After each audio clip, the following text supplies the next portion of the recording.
dari jalur skena ska bawah tanah menjadi band pop rock alternatif jalur mainstream dengan penjualan album puluhan juta keping.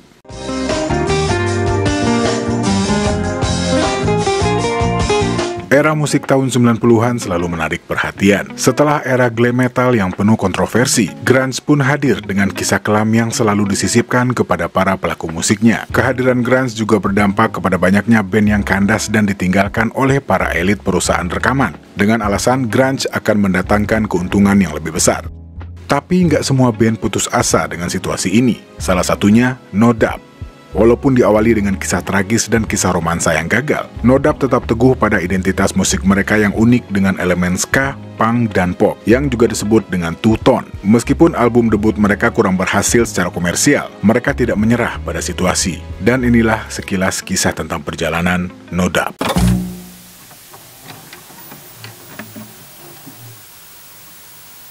Eric Stefani, Gwen, dan John Spence adalah tiga tokoh utama yang mempunyai andil besar dengan kelahiran No Doubt.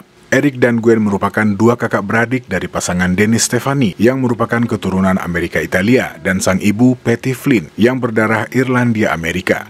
Sebagai anak yang dibesarkan oleh kedua orang tua yang dekat dengan dunia musik, Eric dan Gwen belum menemukan minat musik mereka saat masih balita. Eric di satu sisi sudah mulai menyukai gambar sejak umur 2 tahun. Dia akan menggambari apapun yang bisa dijangkaunya, mulai dari tembok hingga meja sekolah. Sampai-sampai dia harus mendapatkan hukuman karena bakat terpendamnya ini.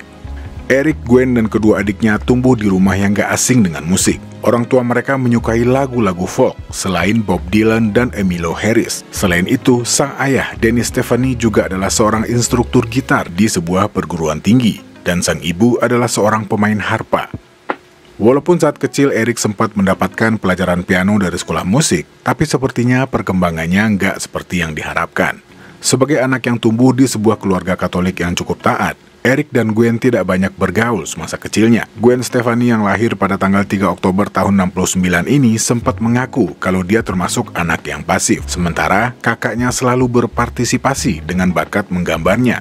Dia juga mengaku hanya mempunyai satu orang teman di masa sekolahnya. Pengaruh awal musik Eric dan Gwen berasal dari sebuah band yang bernama Madness.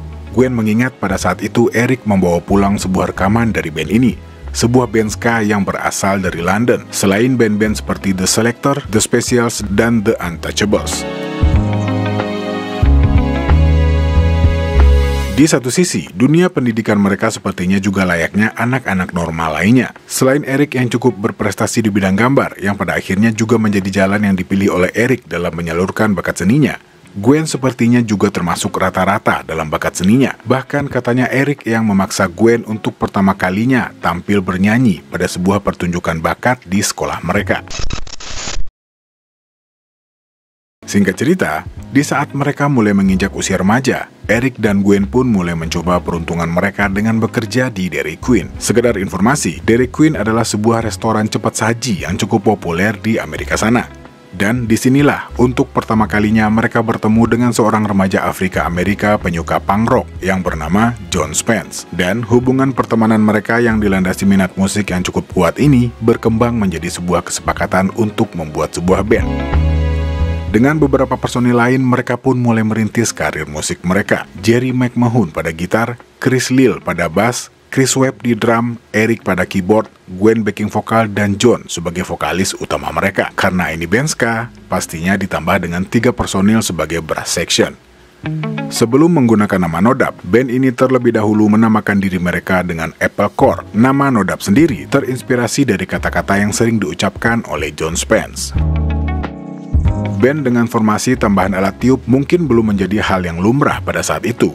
Jadi nggak heran di awal-awal penampilan mereka, No Doubt nggak lepas dari hujatan, lemparan botol, bahkan aduan kepada pihak berwajib. Tapi, fakta bahwa band ini mempunyai seorang vokalis wanita dengan musik yang energik dan ditambah dengan energi yang dibawa oleh John, membuat band ini cukup menarik perhatian.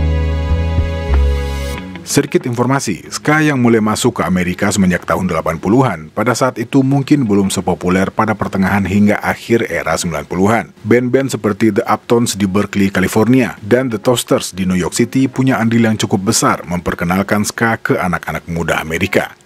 Musik ska yang berasal dari Jamaika di akhir tahun 50-an ini perlahan-lahan merambat dan membentuk komunitasnya sendiri di Amerika, hingga dibawa ke arus musik mainstream.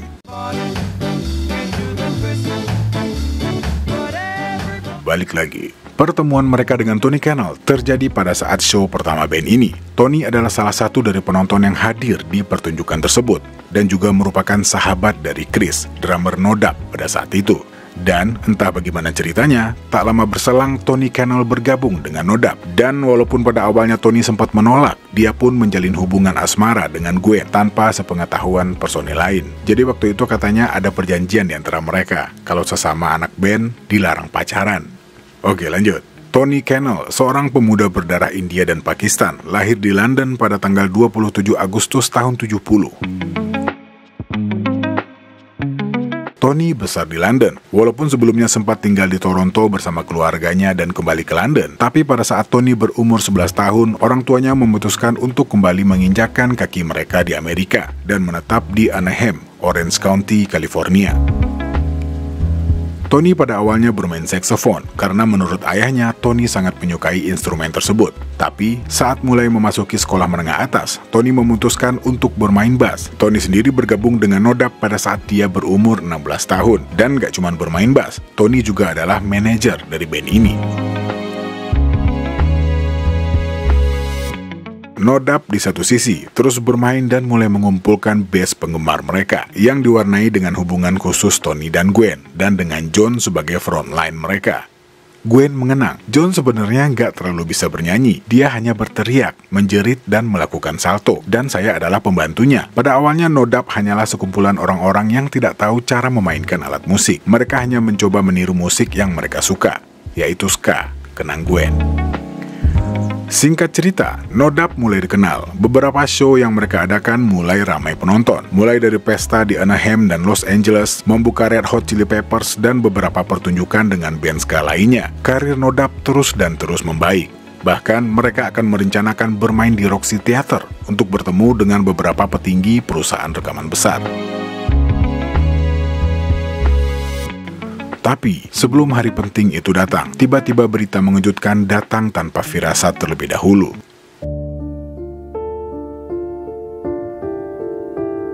Pada hari itu, Tony menerima telepon dari Eric dan mengatakan sesuatu terjadi pada John, vokalis mereka.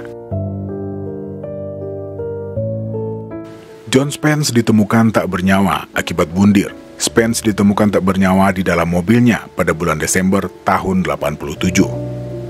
Ya, John Spence, seorang vokalis yang selalu penuh semangat dengan atraksi-atraksi panggung yang selalu energik. Kematian John sangat mengejutkan teman-temannya, karena tidak ada yang menyangka bahwa dia akan melakukan hal tersebut. Bahkan, beberapa hari sebelum kejadian, John baru saja lulus ujian mengemudi dan tampak sangat bahagia. Yang tidak diketahui oleh orang lain adalah, di luar semua persona yang dimunculkan oleh John, dia sebenarnya sosok yang emosional. John yang diketahui juga sudah pernah mencoba melakukan tindakan ini sebelumnya, ternyata punya riwayat depresi yang cukup lama. Hubungan yang kurang dekat dengan keluarganya, terutama dengan sang ayah, membuat John nekat mengakhiri hidupnya. John Spence meninggal dunia di usia 18 tahun, dan No Doubt juga sempat merekam sebuah lagu berjudul Dear John sebagai penghormatan terakhir mereka. Tanpa vokalis utama, perjalanan No Doubt sepertinya harus terhenti. Sepeninggal John, mereka memutuskan untuk membubarkan diri.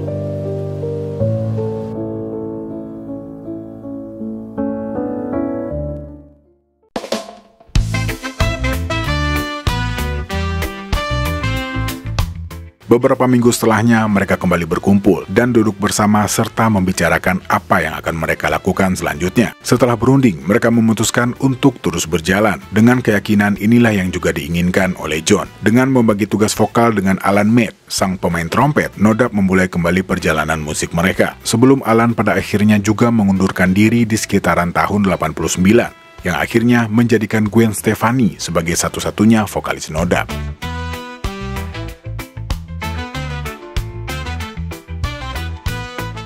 Di tempat lain, seorang gitaris bernama Tom Dumont sedang resah dengan gaya musik dan pergaulannya. Tom yang sangat menyukai musik memutuskan untuk keluar dari Rising, bandnya pada saat itu. sebuah band heavy metal di mana pada saat itu Tom menjadi anggotanya bersama dengan saudara perempuannya, dan mengatakan kalau band-band metal lokal gemar meminum minuman keras dan memakai spandex. Namun di satu sisi Tom tetap ingin fokus pada musik. Lahir pada tanggal 11 Januari tahun 68 di Los Angeles, California, Tom merupakan satu-satunya anak adopsi dari keluarga Dumont. Mulai bermain gitar sejak umur 12 tahun dan mengaku terpengaruh oleh Iron Maiden, Judas Priest, dan Tom adalah penggemar berat Kiss. Tom memulai karir bermusiknya saat bergabung dengan sebuah band heavy metal bernama Rising. Pada awalnya Tom kurang berminat bergabung dengan Nodab, tapi pada akhirnya ingin mencoba setelah melihat brosur pencarian gitaris baru dari band ini. Apalagi setelah mendengar gaya bermusik Nodab yang menurut Tom sangat berbeda dari yang lain. Setahun setelah bergabung, di sekitaran tahun 89, Adrian Young, seorang drummer yang juga adalah salah satu fans dari band ini, terus menelpon dan mengunjungi Gwen di tempat kerjanya. Adrian berharap bisa bergabung dengan Nodab. Bahkan, menurut cerita yang beredar, Adrian berbohong untuk menarik minat para personel Nodab. Dia bahkan mengaku sudah bermain drum selama 8 tahun. Yang faktanya, Adrian baru saja mulai bermain drum tak lebih dari 2 tahun. Adrian Young, seorang drummer unik yang selalu telanjang dada di setiap penampilan panggung Nodab, lahir pada tanggal 26 Agustus tahun 69, adalah anak dari pasangan orang tua hippie yang sudah ditinggalkan oleh ibunya di umurnya yang sangat muda. Adrian sering menghadiri konser-konser Nodab dan sangat menikmati penampilan mereka. Ketertarikannya terhadap musik dan energi band ini mendorongnya untuk mulai bermain drum pada tahun yang sama. Dan pada tahun 89, ketika Nodab mencari drummer baru, Adrian melihat ini sebagai kesempatan untuk bergabung dengan Nodab yang sudah lama dikaguminya. Meskipun baru bermain drum selama lebih kurang 2 tahun, ia mengklaim memiliki pengalaman 8 tahun saat audisi dan berhasil mendapatkan posisi tersebut. Dengan Gwen Stefani sebagai frontline mereka, perlahan-lahan musik Nodab pun mulai mengalami perubahan. Nodab yang kental dengan warna ska di awal-awal karir mereka, perlahan-lahan mulai berubah dengan lebih menonjolkan warna punk, funk, dan metal dengan sentuhan hard rock. Tony Kanal juga sempat bilang kalau setahun setelah band ini kembali dengan formasi baru, mereka mulai menulis materi-materi berdasarkan referensi musik kesukaan mereka masing-masing, dengan Eric yang tetap menjadi pusat kreatif dari band ini.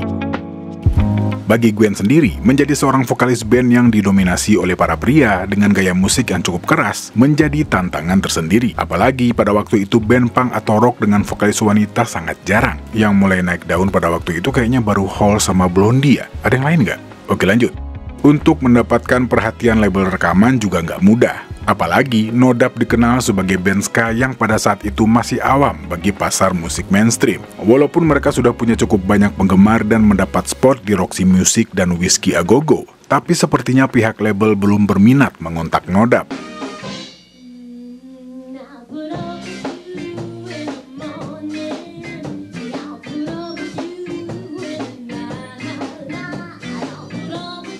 Karena cukup frustasi dengan situasi ini, Nodab memutuskan untuk merekam dan mendanai sendiri album pertama mereka yang mulai dikerjakan pada tahun 90. Tapi pada saat mereka baru saja menyelesaikan album pertama ini, pada tahun 91-nya tawaran datang dari Interscope Records melalui Tony Ferguson yang kebetulan menghadiri salah satu penampilan Nodab dan cukup terpana melihat antusiasme dari banyaknya para penonton yang hadir menyaksikan penampilan mereka. Dan tak lama setelahnya, Tony Ferguson segera membawa Jimmy Iovine dan Ted Field sebagai pemilik label yang baru saja menetas pada tahun 90 ini. Bersama dengan Interscope Records, Nodab kembali mengulangi proses rekaman dan akhirnya punya kesempatan merilis album pertama mereka yang juga berjudul Nodab. Sebuah album yang masih mentah dengan antusiasme musik yang masih sangat polos dari para personil band ini. Tapi bergabung dengan sebuah label tidak seindah bayangan mereka sebelumnya. Walaupun difasilitasi dengan sebuah studio rekaman yang proper, Nodab mengaku harus mengerjakan sebagian besar proses rekaman ini. Interscope di satu sisi seakan-akan niat gak niat memfasilitasi mereka. Selain itu, tidak ada satupun single yang disiapkan oleh Interscope untuk pemutaran radio. Apalagi setelah mengetahui kalau penjualan album pertama Nodab ini jauh dari harapan. Laporan menyebutkan pada saat itu album ini hanya terjual sebanyak 30.000 kopi. Walaupun buat band baru sebenarnya penjualan segini udah lumayan ya. Tapi kalau ngelihat antusiasme penonton waktu Nodap perform, mungkin angka ini cukup mengecewakan. Sampai-sampai band ini harus mendanai sendiri video klip pertama mereka, sebuah video musik untuk lagu yang berjudul Trap in a Box. Promo buat album ini juga nggak kalah menyedihkan. Walaupun Nodap sempat satu panggung dengan Rage Against the Machine, Ugly Kid Joe, Sublime, Dance Hall Crashes, 311, Public Enemy, dan lain-lain, mereka nggak menerima dukungan dana dari Interscope, dan jadwal tour yang juga hanya berlangsung selama 2 minggu ini harus mereka lalui dengan menyesuaikan jadwal kuliah mereka. Tapi, permasalahan gak cuma sampai di sana. Selain Tony dan Gwen akhirnya mengakhiri hubungan mereka, Eric sepertinya juga mulai menarik diri dari para anggota lain. Saat tur, Eric lebih banyak berdiam diri di dalam van mereka, atau tiba-tiba menghilang dari pandangan. Sementara itu, permasalahan dengan Interscope juga belum sepenuhnya selesai. Dengan situasi yang mereka hadapi, pada tahun 93 mereka mulai kembali mengerjakan materi untuk album kedua. Tapi sayangnya, sebagian besar materi yang udah selesai mereka garap ditolak oleh Interscope dan menyerahkan Nodap kepada seorang produser yang bernama Matthew Wilder. Seorang produser yang pada saat itu masih belum mempunyai kredibilitas yang baik. Eric tidak menyukai ide ini dan menolak keras pihak lain untuk ikut campur dalam urusan lagunya. Dan hal ini membuat situasi Nodap semakin memanas. Walaupun pada akhirnya hasil kerjasama ini gagal, tapi proses yang mereka lalui memakan waktu yang cukup lama. Pihak label tetap merasa tidak puas dengan apa yang sudah mereka kerjakan. Sementara itu, di sekitaran tahun 94, pasar musik mulai mengalami perubahan. Band-band seperti The Offspring dan Pennywise mulai mendapatkan perhatian secara nasional, tapi Nodap di tempat lain tetap belum mendapatkan perhatian yang mereka harapkan. Semenjak berdiri hingga meluncurkan album pertama, Eric Stefani adalah sosok di balik lagu-lagu Nodap. Walaupun Eric selalu mendorong teman-temannya buat bikin lagu, tapi di sisi lain, Eric juga merasa membuat lagu dalam Nodap adalah hak sekaligus kewajibannya. Jadi, walaupun para personil lain mencoba menyumbangkan lagu mereka, tapi Eric lebih sering menolak ide-ide lagu ini. Dan hal ini pastinya jadi permasalahan besar bagi para personil Nodap yang lain. Salah satu lagu yang ditolak oleh Eric adalah sebuah lagu yang berjudul I'm Just a Girl, yang rencananya akan dimasukkan ke dalam album kedua band ini. Hingga pada bulan September tahun 94, Eric yang semakin kesulitan menghadapi pikirannya sendiri, semakin jarang mengikuti latihan dan berhenti membuat lagu, yang pada akhirnya memutuskan untuk keluar dari Nodap dan mengejar karirnya di dunia animasi. Sementara itu, proses kreatif yang sudah mulai berjalan buat album selanjutnya mau nggak mau harus diselesaikan. Walaupun Interscope Records menolak semua materi yang udah dipersiapkan oleh band ini, mereka tetap bertekad untuk mengeluarkan album kedua mereka. Nodap menyulap sebuah rumah di Beacon Avenue, Anaheim, California, menjadi sebuah studio dan menyelesaikan album kedua mereka di studio tersebut. Dan karena Interscope Records juga menolak buat meluncurkan album ini, Nodap secara independen mengeluarkan album kedua mereka yang diberi judul The Beacon Streets Collection yang dirilis pada tanggal 25 Maret tahun 95. Walaupun sebenarnya ini melanggar aturan, tapi sepertinya Interscope nggak begitu peduli dengan kejadian ini. Dan ternyata album yang juga dijual secara langsung oleh para personil band ini pun mendapatkan hasil yang cukup mengejutkan. The Beacon Street Collection jauh melampaui penjualan album pertama band ini. Pada tahun tersebut, album ini terjual sebanyak 100.000 kopi. 3 kali lipat dari penjualan album pertama mereka. Dan hal ini membuat Interscope Records kembali mempertimbangkan untuk mengeluarkan album selanjutnya bersama dengan seorang produser yang bernama Paul Palmer yang juga pernah bekerja sama dengan Bush. Nodap merilis Tragic Kingdom yang diprakarsai oleh Paul dengan labelnya yang bernama Troma setelah mendapatkan izin dan dukungan dari Interscope Records pastinya. Dengan dibantu oleh David J. Holman, Paul menyulap lagu-lagu dalam album Tragic Kingdom menjadi sebuah rekaman yang ikonik dan tak terlupakan. Tak kurang sebagian dari keseluruhan track di album Tragic Kingdom berhasil dijadikan hit single. Lagu-lagu yang berisi tentang pengalaman pribadi Gwen Stefani, mulai dari Just a Girl, Spiderwebs, Don't Speak, Excuse Me Mister, Sunday Morning, Happy Now, dan Hey You diambil dari album ini. Nama album yang diambil dari Disneyland ini mendapatkan banyak ulasan positif dari para kritikus musik dan menjadi album yang paling sukses secara komersial serta menduduki peringkat pertama di Billboard 200. Pada penghargaan Grammy tahunan ke-39, Nodap mendapatkan nominasi untuk artis baru terbaik dan album rock terbaik. Album ini telah terjual lebih dari 16 juta kopi di seluruh dunia dan mendapatkan sertifikasi Diamond dari RIAA di Amerika Serikat dan Kanada, Platinum di Inggris, dan Triple Platinum di Australia. Dan Tragic Kingdom juga menjadi jembatan bagi kebangkitan ska pada tahun 90-an, yang membuat band-band ska pada zamannya juga mendapat sorotan dan kesuksesan komersial. Album ini juga menduduki peringkat di nomor 441 dalam daftar 500 album terhebat sepanjang masa versi majalah Rolling Stone. Tapi kesuksesan besar juga selalu diikuti dengan isu-isu miring. Setelah perilisan album Tragic Kingdom pada tahun 95, No Doubt mendapati diri mereka berada di puncak popularitas, dan para personil No Doubt pun ikut menjadi perhatian. Isu keretakan di dalam band ini pun tak terhindarkan akibat sorotan yang terlalu berlebihan dari media terhadap sang vokalis, Gwen Stefani. Bahkan, beberapa majalah hanya menampilkan Gwen sebagai wajah No Doubt, dan akibatnya gosip-gosip tentang kecemburuan popularitas dari para personil No Doubt yang lain terhadap Gwen menjadi berita hangat di mana-mana. Video klip Don't Speak seakan-akan menjadi gambaran dari apa yang terjadi pada band ini saat itu. Sedikit informasi, lagu fenomenal yang ditulis oleh Gwen dan saudaranya Eric Stefani ini awalnya merupakan lagu ceria dengan beat khas ala rock tahun 70-an. Namun kemudian diubah menjadi balada tentang perpisahan, yang juga mencerminkan berakhirnya hubungan 7 tahun antara Gwen dan sang basis, Tony Kanal. Di luar semua itu, meskipun menghadapi tekanan dan spekulasi, No Doubt berhasil mengatasi tantangan tersebut. Tour Tragic Kingdom yang sudah mulai mereka jalankan beberapa bulan sebelum perilisan album ini tetap berjalan selama 27 bulan secara keseluruhan. Hal ini juga membuktikan ketahanan dan dedikasi mereka terhadap musik dan para penggemar. Setelah melewati puluhan bulan untuk Tour Tragic Kingdom yang berakhir pada bulan Desember tahun 97, mereka menghabiskan waktu selama 2 tahun untuk merilis video dan sebuah single yang diselingi dengan beberapa proyek pribadi Gwen Stefani. Dan pada tahun 2000-nya, No Doubt merilis Returns of Saturnus yang merupakan kelanjutan dari Tragic Kingdom. Fokus utama lirik-lirik dari album ini pun mulai bergeser dari hubungan Gwen Stefani dengan Tony Kanal ke hubungan barunya dengan Gavin Rossdale, vokalis bass. Walaupun sempat mendapat banyak pujian, tapi album ini tidak sesukses album sebelumnya. Dan dengan jadwal tur yang juga sangat singkat untuk album ini, mereka kembali masuk studio pada bulan Januari tahun 2001. Dan pada tanggal 11 Desembernya lahirlah album kelima dari band ini yang berjudul Rocksteady, album yang sangat dipengaruhi oleh musik dancehall Jamaika. Bahkan beberapa lagu dari album ini juga direkam di Jamaika. Album ini memiliki 2 buah single pemenang Grammy, Hey Baby dan Underneath It All. Setelah merilis album Rocksteady pada tahun 2001, No Doubt memasuki masa hiatus pada tahun 2004. Selama periode ini, para anggota band mengeksplorasi berbagai proyek pribadi.